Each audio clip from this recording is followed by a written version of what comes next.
Getting new ideas can be a struggle, especially if you're feeling unmotivated or uninspired, tired, or just generally bad.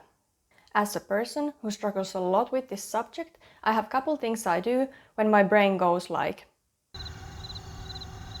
I'm going to tell you 4 tips how I get new ideas from my art, meaning my jewelry, my photos and my videos. But I see no reason why you couldn't apply these to another form of art.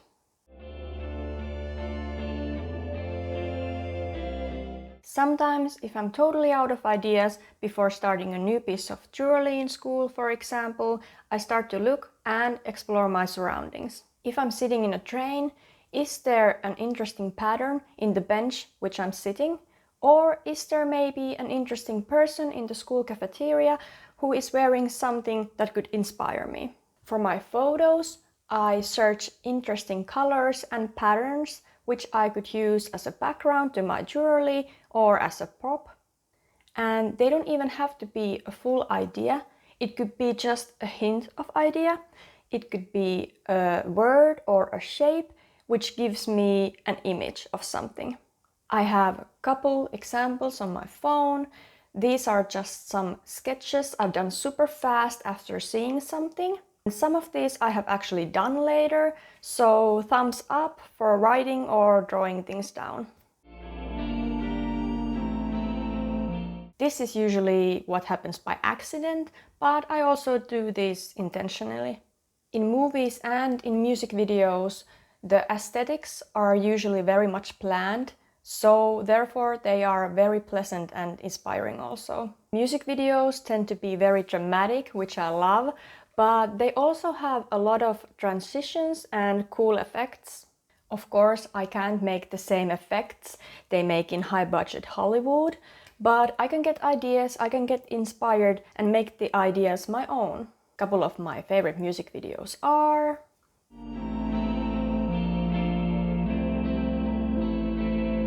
movies. Well, I could make another whole video about movies inspiring me. Usually, if I see something that tickles my brain a lot, then I just stop the movie and take a picture of the scene. It doesn't mean that I want to identically copy the scene of the movie.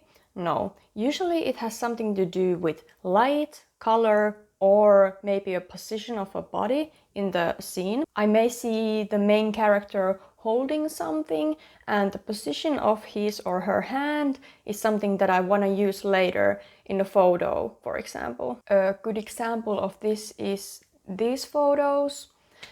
I had watched a lot of Euphoria earlier this year and my brain just kept pitching me this neon-colored photo with sparkly hands wearing some rings. And the more I planned these photos, the more I realized that it was just Euphoria in the back of my brain talking to me.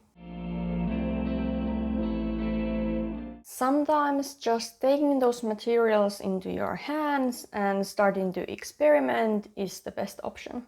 If you have a hard time imagining things in 3D, like I do, the best option is to make the shape yourself so you can see it.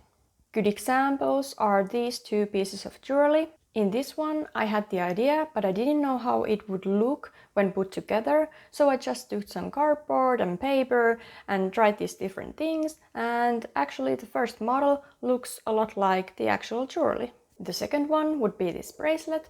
I had a very hard time trying to come up with the idea. At some point I just took these pieces of brass and started to twist and bend them, and then by accident these pieces were born.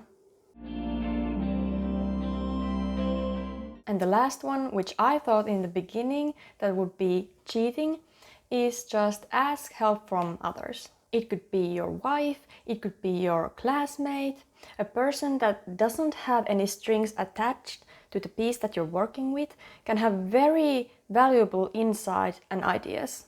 Also, asking help is a very valuable way to show that you appreciate that other person's opinion.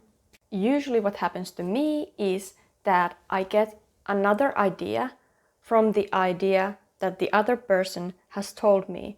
So this person comes sort of this piece or bridge between me and the idea.